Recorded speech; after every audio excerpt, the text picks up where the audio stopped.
मुसलमानों से नफरत बढ़ाने के लिए मोदी सरकार नई नई फिल्म को स्पॉन्सर कर रही है और लगातार the Kashmir file, the Kerala story जैसी फर्जी, नकली, घटिया, मनगढ़ंत फिल्म बनवाकर लोगों के दिलों में, आने वाली नस्लों के भी दिलों में जहर घोल रही है और हिंदू समाज को मुसलमानों के खिलाफ आतंकित कर रही है, गुस्सा उनके अंदर भर रही है।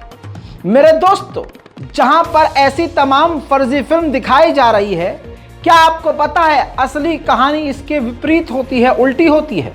नेशनल प्राइम टाइम के इस रिपोर्ट में यही आपको बताने वाला हूं। आज की स्टोरी है द बरेली स्टोरी। बहुत स्टोरियां पसंद है ना लपर झंटसों को। आइए आज उनके बंद चीर के आपको उन्हीं की कहानी सुनाता हूं। मेरे दोस्तों, 78 मुसलमान लड़कियों को सिर्फ एक ही शहर बरेली में हिंदू बना दिया गया। पहले लड़कों को, हिंदू लड़कों से कहा गया कि तुम मुसलमान लड़कियां फंसाओ और आप सोशल मीडिया पर देख रहे हैं कि यही सब चल रहा है। अभी आरएसएस का एक डॉक्यूमेंट लीक हुआ था जिसमें हिंदू लड़कों को समझाया गया था कि किस प्रकार से तुम्हें मुसलमान लड़कियों को फंसाना है। अब जो ग्राउंड रिपोर्ट किया है, जो बरेली की ग्राउंड रिपोर्ट करी है, ये मैंने नहीं की है, रजा गराफी ने नहीं की है, ये खुद गोदी मीडिया के एक बड़े अखबार दैनिक भास्कर ने की है। दैनिक भास्कर ने अपने एक्सक्लूसिव स्टोरी में इस खबर को कवर किया और ये है उसका टाइटल ग्राफिक्स, 78 मुस्लिम लड़कियां अब हिंदू। देखिए, के शंकदार अगस्त्य मुनि आश्रम बरेली। बरेली में इस बाबा का आश्रम है। ग्राउंड रिपोर्टिंग आपके सामने है। द केरल स्टोरी जैसी यूपी की बरेली फाइल। पंडित शंकदार ने 78 मुस्लिम लड़कियों को हिंदू बनाया, फिर प्रेमियों से शादी कराई। देखिए दोस्तों, लेखक राजेश साहू हैं और दैनिक भास्कर की रिपोर्ट है।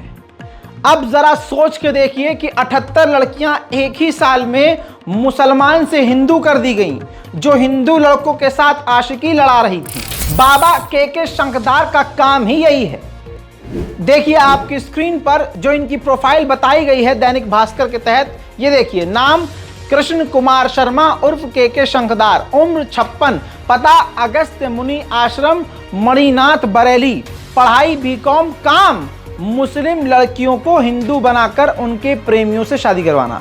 ये काम है इनका कि मुस्लिम लड़कियों को हिंदू बनाएंगे और हिंदुओं से उनकी शादी कर देंगे। मेरे दोस्तों, ये कितने प्लानिंग के साथ हो रहा है आप सोच नहीं सकते। लेकिन क्या आप ये स्टोरी शेयर कर सकते हैं? नहीं।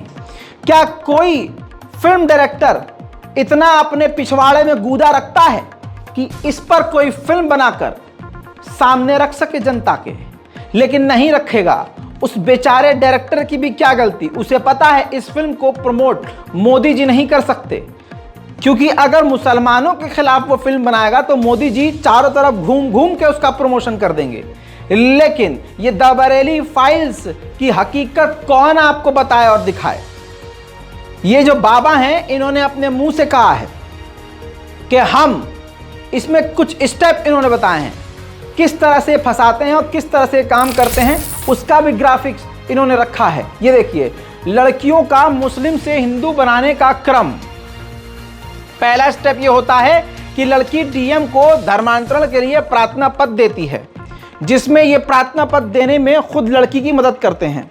मंजूरी मिलने के बाद सारे कागज लेकर शंकदार के पास जाते हैं।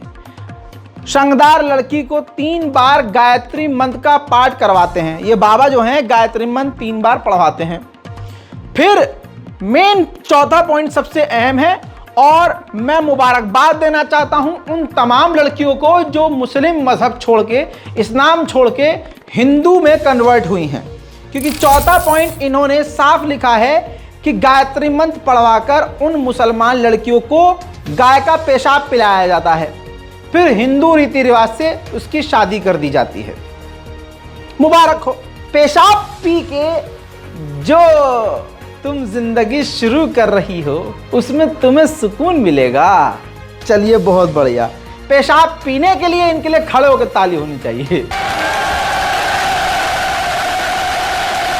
मोदी सरकार की मुसलमानों से नफरत की इंतहा यहां पर आपको समझ में आनी चाहिए कि कानून भी अब अलग अलग कर दिए गए हैं। जो चीज हिंदू करे वही मुसलमान कर दे तो मुसलमान गलत हो जाता है। एक और ग्राफिक्स दैनिक भास्कर ने जो जारी किया है, जरा देखिए। लव तो ठीक है लेकिन जिहाद नहीं। इधर देखिए, गुजरात, छत्तीसगढ़, राजस्थान समेत 9 राज्यों में जबरन धर्म परिवर्तन रोकने के लिए सख्त कानून है। सबसे ज्यादा सख्त कानून गुजरात और छत्तीसगढ़ में है। यहां 4 साल तक की कैद और 1 लाख रुपए का जुर्माना है। मध्य प्रदेश सरकार पुराना कानून हटाकर नया कानून ला रही है। यूपी में भी अध्यादेश की मंजूरी। पड़ोसी देशों में नेपाल, भूटान, म्यांमार, पाकिस्तान में भी जबरन धर्म परिवर्तन के खिलाफ कानून है। अब मध्य प्रदेश में और हर जगह आप देखिए, अगर हिंदू लड़का मुसलमान लड़की से शादी करता है तो उस पर कोई कार्रवाई नहीं होती, बल्कि उसको और मदद दी जाती है। अगर यही काम उल्टा हो जाए कि अगर मुसलमान लड़का हिंदू लड़की से शादी कर ले तो क्या होता है? गिरफ्तारी होती है। और यही आज इस देश की सच्चाई है। नफरत भरे इस दौर में कानून के साथ भी खिलवाड़ किया जा रहा है। कानून भी धर्म के हिसाब से बदल दिया जाता है। बरेली स्टोरी की सारी सच्चाई आपके सामने है। हिंदू बाबा इस वक्त 24-24 घंटे पिछले कई सालों से इसी मुद्दे पर काम कर रहा है कि मुसलमान लड़कियों को हिंदू लड़कों से फंसवाकर उनका ब्याह उनसे करवा देना है। ये पूरी प्लानिंग के तहत हो रहा है और सरकार भी पूरी तरह से इसमें बाबाओं का साथ देती है। इस दैनिक भास्कर की रिपोर्ट से यही खुलासा हुआ है।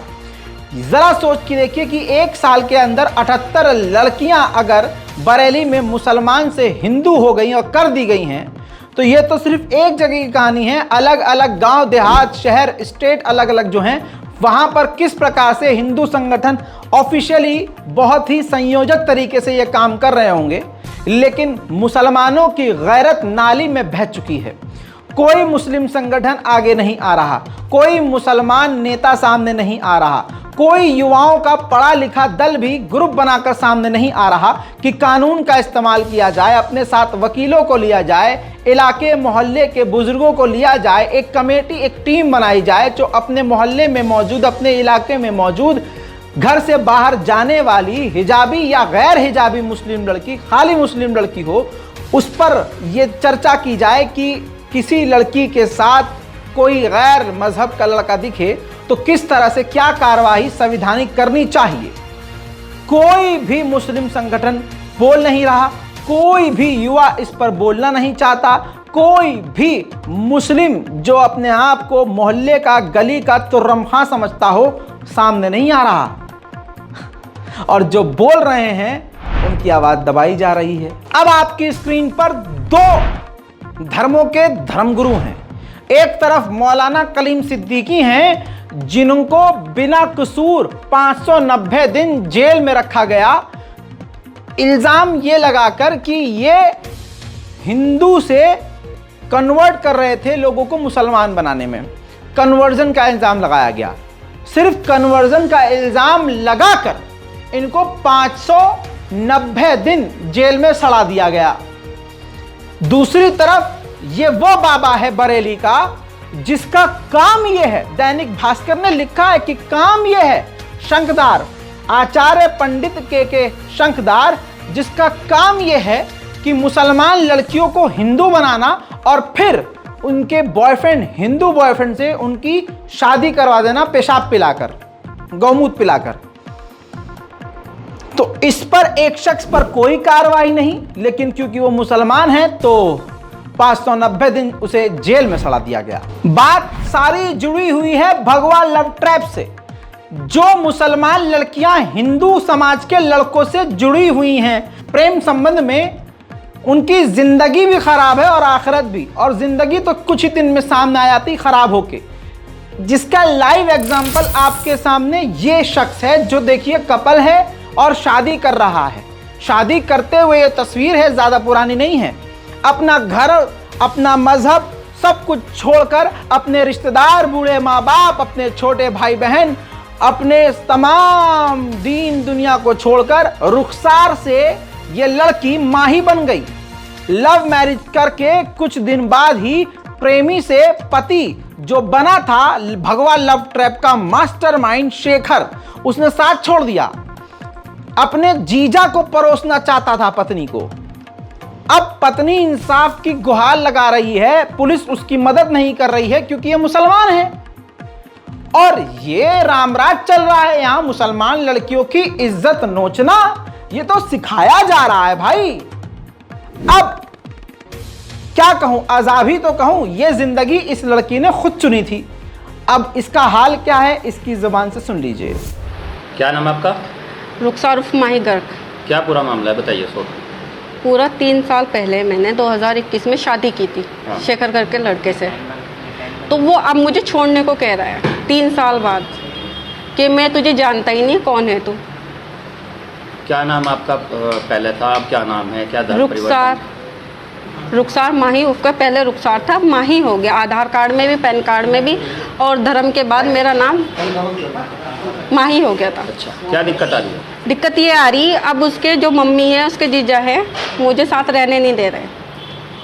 क्या कह रहे हैं? कह रहे कि बस अब इसके साथ मत रहे। रजिस्ट्रेशन करवाने की मांग करी थी तो लड़के को अपने पास बुला लिया, और उसका जीजा जो कुछ भी है, मारपीट और छेड़खानी, घर में रह के मैंने उसकी बात नहीं मानी, तो इस वजह से उन्होंने घर से बाहर निकाल दिया।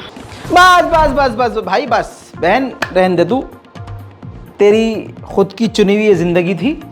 बस तेरा ये हाल देखकर मैं दुनिया को दिखाना चाह रहा था, उन लड़कियों को दिखाना चाह रहा था जो आज भी गैर मजहब लड़कों के साथ हर जगह पकड़ी और देखी जा रही हैं। अब भी वक्त है, सुधर जाओ, संभल जाओ, वापस आ जाओ। हर तरह की लड़कियां होती हैं भाई, गंदे दिमाग की भी लड़की होती हैं, गंदे कैरेक्टर की भी लड़कियां होती हैं, जिनको एक आदत हो जाती है। तो ऐसी लड़कियां, ऐसी मुस्लिम समाज की भी लड़कियां जो ये सोच रही हैं कि अरे मेरा बॉयफ्रेंड है, मैं तो प्यार करती हूँ, लेकिन हाँ ठीक है, तो शादी नहीं करूँगी। शादी कौन कर रहा है? शादी तो माँ बाप, जहाँ माँ बाप कहेंगे वहाँ कर लूँगी। तो एक बात बता दूँ कि ये जो तुम ओयो जाती हो ना, ओयो जाओ, किसी सुनसान जगह पार्क में जाओ, और वहाँ जब तुम फिजिकल होती हो तो तुम्हारी वीडियो बना ली जाती है चुपके से, और ये काम तुम्हारा बॉयफ्रेंड ही करता है। जब तुम ब्रेकअप करोगी, जब तुम लड़ोगी भिड़ोगी, या जब तुम बड़ी इज्जत से अलग होने की कोशिश करोगी, वो अलग होने देगा कि हाँ जा तू जा, जा तू जा। लेकिन जब उसे भूख मिटानी होगी, वो तुम्हें एक फोटो भेजेगा, एक कॉल करेगा, तुम फिर उसी ओयो पर पहुंचने में मजबूर हो जाओगी। समझो सब लोग। लेकिन जैसा मैंने आपसे कहा, उल्टा हो रहा है। मोदी जी और मोदी जी की पार्टी सिर्फ मुसलमानों के कत्ले आम और मुसलमानों से नफरत फैलाने के लिए दिन रात काम कर रही है, 18-18 घंटे। राजस्थान में सिनेमा हॉल में फिल्म द केरला स्टोरी के बाद जो लोगों का ब्रेन वॉश हुआ है और अचानक से हिंदू समाज हिंसक हो रहा है, हथियारबंद होकर मुसलमानों को खुला गाली दे रहा है, ये 24 की तैयारी है। और इसका फायदा किस पार्टी को होने वाला है, मुझे किसी का नाम लेने की जरूरत ही नहीं है। देखिए,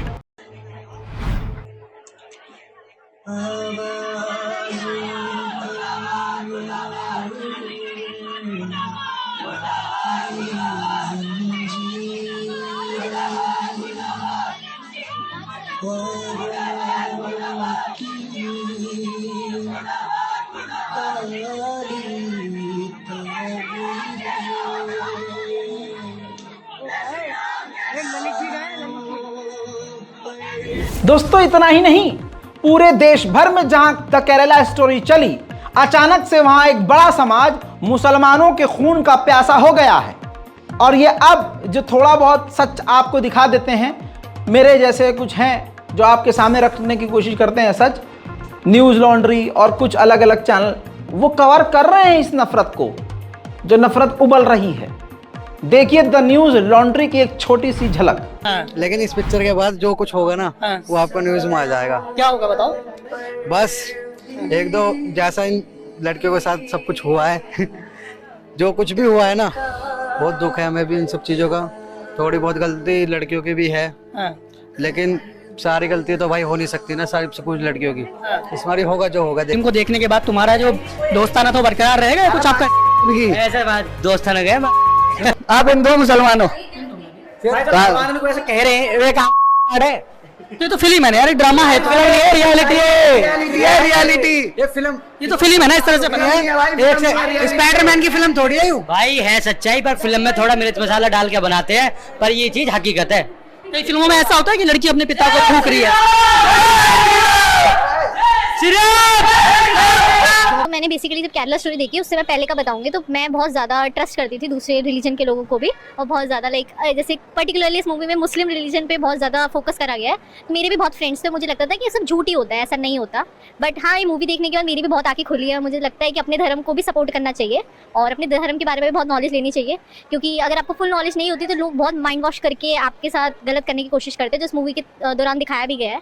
तो बस मैं ये कहना चाहूँगी कि हर लड़की को मूवी देखनी चाहिए, और बस ये रियलिटी है हमारे देश की। देखा दोस्तों, द केरला स्टोरी जिसने भी देखी है वो मुसलमानों से अब नफरत करने लगा है हद से ज़्यादा।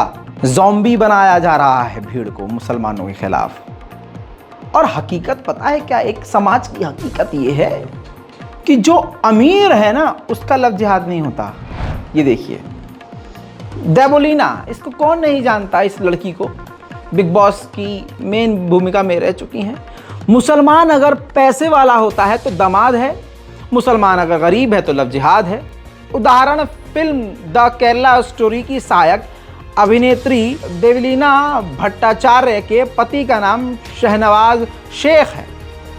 तो ये शेख साहब का लव जिहाद नहीं है। शेख साहब तो हिंदुओं के दामाद हैं, क्योंकि वो शेख साहब अमीर हैं। मैं ये कहता हूँ हिंदू समाज से भी भाई लड़कियों से कहना चाहूँगा, तुम अपने ही समाज में रहो, अपने दायरे में मत करो मुसलमान लड़कों से दोस्ती भी और प्यार भी। दूर रहो भाई, दूर। हमें तो वैसे निजासत से दूर रहने को कहा गया है। अब मुसलमान लड़कियों से कहना चाहता हूँ, और लड़कों से भी कह रहा हूँ, लड़कों से भी और लड़कियों से भी, मुसलमान लड़कों से और लड़कियों से, दोनों से, कि तुम भी अपने मजहब में रहो। सब अपने अपने मजहब में रहो भाई, क्योंकि कब तुम्हें कौन इंसान आकर निशाना बना ले और तुम्हारी जिंदगी का खात्मा हो जाए और कोर्ट कचहरी के पछड़े में पड़ जाओ, नहीं पता। इसलिए जो घर के बुजुर्ग माँ बाप कह रहे हैं वो सुनो और वो समझो। अपनी औकात बनाओ, अपना करियर बनाओ, अपना सर ऊंचा करो और इतनी मजबूत हो जाओ, इतनी मजबूत, लड़कियों से कह रहा हूँ, तमाम समाज की, हर धर्म की लड़कियों से, कि इतनी मजबूत हो जाओ करियर में, इतनी कामयाब हो जाओ। शादियां आजकल कामयाब नहीं होती। मैं अपने करीबी दोस्तों जिन बेचारों की शादी हो गई है, उन खून के आंसू देख रहा हूँ, तो मैं आपको समझाना यही चाह रहा हूँ कि भाई इतनी कामयाब हो जाओ, बहनों मेरी, हिंदू बहनें भी मेरी और मुसलमान बहनें भी, इतनी मजबूत हो जाओ। और ये बात जो बता रहा हूँ, ये मुझे पूरा यकीन है कि जो हम उम्र होंगी मेरी, वो इस चीज़ को समझेंगी, और ख़ासकर वो जो शादी कर चुकी हैं वो ज़्यादा समझेंगी। समझ लो, इतनी कामयाब हो जाओ कि खुदा ना खास्ता, होता है अक्सर शादी के बाद अगर ऊंच नीच हो गई ना, तो अपने दम पे रहो, न किसी से दबो, न किसी से डरो, आराम से नौकरी करो, अपना खुद स्टैंड लो और अपनी ज़िंदगी ठीक ठाक गुजारो। जब आप अपनी औकात बना कर रखेंगी, आप अपना करियर बना कर रखेंगी, आप मजबूत रहेंगी, आपके पास डिप्लोमा डिग्री मतलब एजुकेशन अच्छी होगी, तो यकीन कीजिए आपका पति भी पंगा लेने से पहले 1000 मर्तबा सोचेगा। आपके परिवार में इज्जत होगी। ऊंच नीच अगर शादी के बाद हो भी गई तो तब भी आप ये नहीं सोचेंगे कि मैं अपने माँ बाप पर मायके में जाके लोड बनूंगी। नहीं, आप अपने लिए काम कर सकते हो, अपनी ज़िंदगी अच्छे से जी सकते हो। इसलिए पढ़ो लिखो और उस पर ध्यान दो। और मैं तमाम मुसलमान घरानों से कहना चाहूँगा, अपनी बिटिया को पढ़ाओ लिखाओ, पढ़ाओ, पढ़ाई ज़रूरी है भाई। पढ़ेगी लिखेगी, ठीक है, आप क्या सोचते हैं कि पढ़े लिखे हमें देगी क्या? तो ससुराल वालों को देगी। ये अगर आप सोच रहे हैं तो आपसे घटिया कोई इंसान नहीं। अरे जिसको बचपन से पाल कर इतना बड़ा कर दिया आपने, उस बेटी के लिए पढ़ाई के नाम पर आके आप ये सोचते हैं कि वो LIC की पॉलिसी है कि आपने जितना लगाया वो वापस करेगी। एक टाइम के लिए आपका बेटा आपसे गद्दारी कर सकता है, बेवफा हो सकता है, बेटी नहीं हो सकती। बेटी अपने ससुराल चली जाती है ना तो अपने माँ बाप का वैसे ही ध्यान रखती है जैसे वो शादी से पहले ध्यान रखती थी, बल्कि वो और बेचैन रहती है। समझ रहे हैं आप? तो आपसे यही कहूँगा कि बेटी पर भी खर्च करो, पढ़ाओ लिखाओ, इतना मजबूत बनाओ कि जब आप बूढ़े हो ना तो आपको टेंशन नहीं होगी। वो खुद अपनी लड़ाई लड़ लेगी, वो खुद अपना स्टैंड ले लेगी, वो खुद कमा लेगी, खुद खा लेगी और आपको बचा भी लेगी और आपको संभाल भी लेगी। इसलिए लड़कियों की पढ़ाई बेहद ज़रूरी है। और मुसलमान लड़कों से तो मैं यही कहता हूँ, जिम में जाकर डंबल टेढ़ा करने से, अपने जो है सीना औरतों की तरह फुलाने से, ठीक है, कोई फायदा नहीं है। लटक कर लंबाई बढ़ाने से, डोला फुलाने से कोई फायदा नहीं है। ये सब बेकार है अगर आपके पास इल्म नहीं है, करियर नहीं है। आप कितने भी हैंडसम हो, कितने भी स्मार्ट हो, कितने भी गुड लुकिंग डैशिंग हो, अगर आपकी औकात नहीं है, और औकात होती है आपके करियर से और आपकी हलाल कमाई से। हराम कमाने वालों की सामने इज्जत होती है, पीछे कहते हैं अरे बहुत ही गलत काम करता है, सारे पैसे तो ऐसे कमाता है, ये गंदे काम करता है। भाई गलत काम करता है, ये हकीकत बता रहा हूँ समाज की, ये कोई नहीं बताएगा।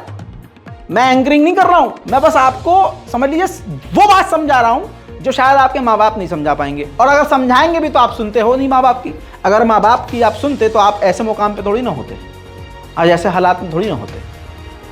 अल्लाह करे आपके हालात सही रहे, लेकिन बस इल्म ज़रूरी है भाई। पढ़ो लिखो, पढ़ाई मत छोड़ो। जो कारखाने में बैठ के इस वीडियो को देख रहे हैं, किसी जीन्स के कारखाने में बैठ कर वीडियो देख रहे हैं, या किसी भी कारखाने में बैठ के वीडियो देख रहे हैं, कोयले खदान में वीडियो देख रहे हैं, रिक्शा चलाने वाला कोई ये वीडियो देख रहा हो, तो एक बात याद रखिएगा, ये भी आप पर अप्लाई होता है। ऐसा नहीं है, अगर आप नहीं पढ़ पाए तो अपने बच्चों को जरूर पढ़ाइएगा।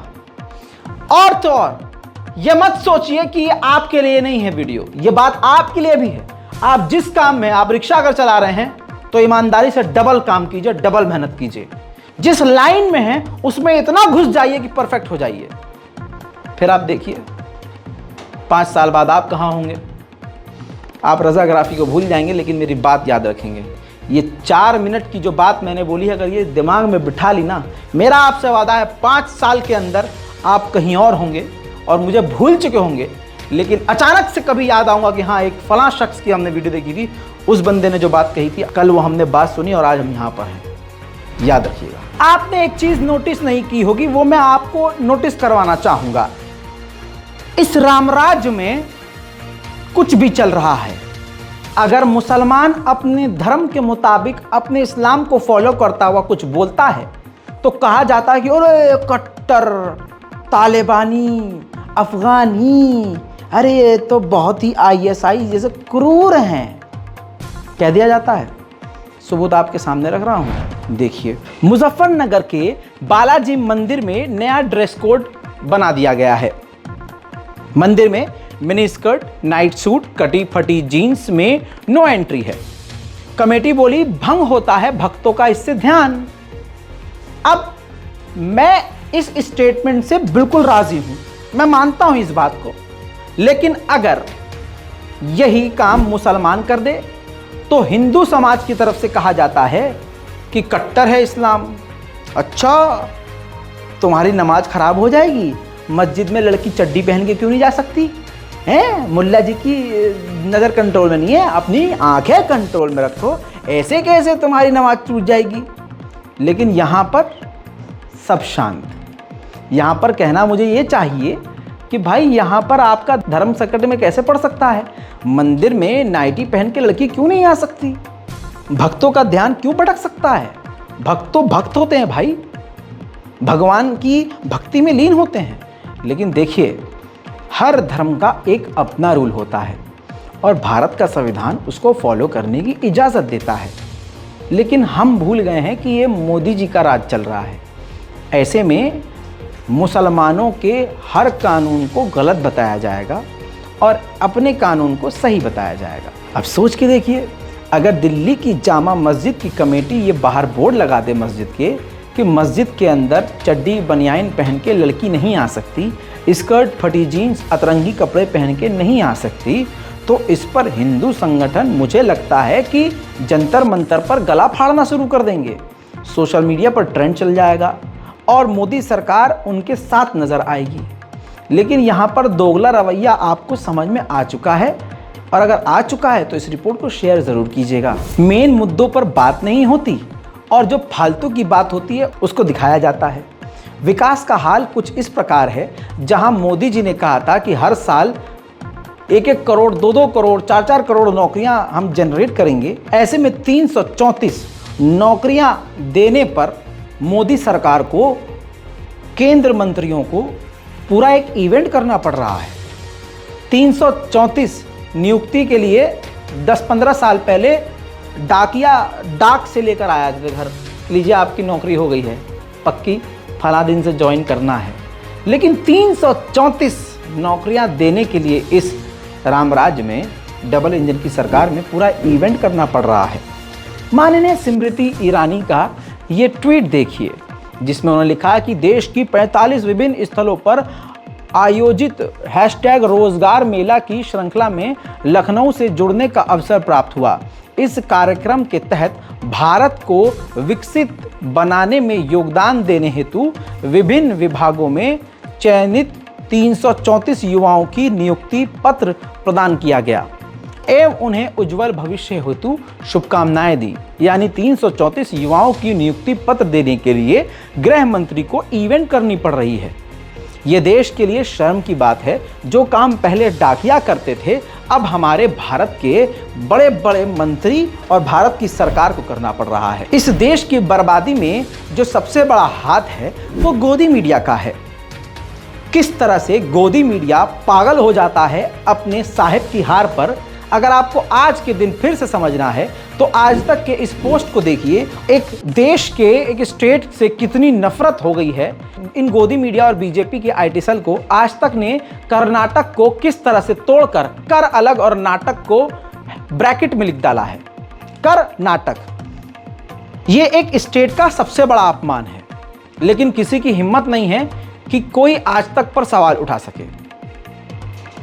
यही बात है, मुझे इनके तरीकों को देखकर लगता है कि ये किसी वक्त मॉडल या फिल्म की एक्ट्रेस बनना चाहती थी, लेकिन इनको मौका नहीं मिला।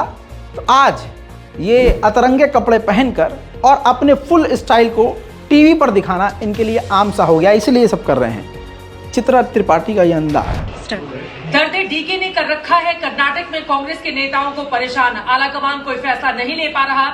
माना जा रहा है सिद्धरामैया के नाम पर लग गई है मुहर, लेकिन उसके बावजूद अभी तक घोषणा नहीं हो पाई है। खींचतान जिस तरह की मची हुई है, बीजेपी उस पर ले रही है मजे। ऐसे मुद्दे को लेकर करने वाले हैं चर्चा। मेरे साथ दंगल में शाम 5 बजे जरूर जुड़िएगा। सिद्धरामैया के नाम पर लग चुकी है मुहर, तो कौन सी मजबूरी है कि नाम का ऐलान नहीं हो पा रहा। जरूर जुड़िएगा आज तक पर। दोस्तों, जैसा मैंने कहा, ये गोदी मीडिया है।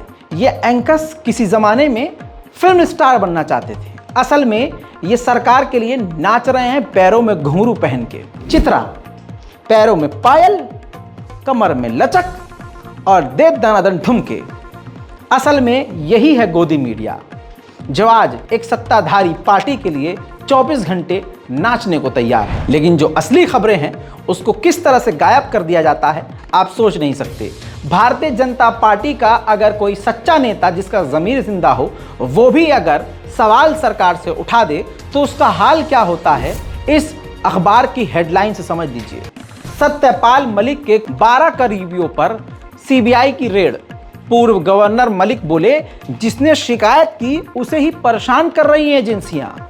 पूरी रिपोर्ट मैं आपको नहीं बताऊंगा, लेकिन टाइटल से ही समझ जाइए कि देश का क्या विकास है और देश में अंधेर नगरी चौपट राजा वाला हाल है। तानाशाही की सारी हदें ऑलरेडी पार हो चुकी हैं। मेरे दोस्तों, इन तमाम रिपोर्ट्स पर अपनी राय कमेंट में लिखिए। नेशनल प्राइम टाइम में आज के लिए इतना ही। इस रिपोर्ट को शेयर कीजिए, दुआओं में याद रखिए। जय हिंद।